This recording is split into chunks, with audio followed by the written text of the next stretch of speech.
Sangut ki player football bakraunam jong aparthei ki keren syapang ki jing krau jong belai. Ukaka uwe ni ki player bapaunam jong Brazil uang. My football is a platform to share a God's love. Ka football kalong kum karen san bangan pensep yang ya ka jing belai. Nang tapat u Samuel Ito u player bapaunam jong Cameroon uang kumni. God is love. He has helped me in the most difficult of my life. I am never be alone.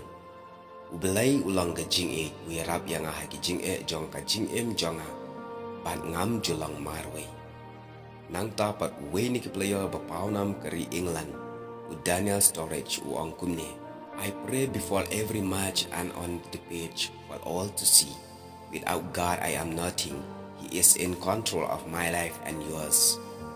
Ngatuai shwa man la ka jingile kai hamadan shwa baro bangan sayo klem ublay ngamlong udan hakabor jonga jing jonga bat jong pi ban penyat bat penwan dori ki baro nang tapat utim Howard wene ki goalkeeper jonga USA uong kumni. My faith is important to me. The most important thing in my life is Christ. I am vehicle for him.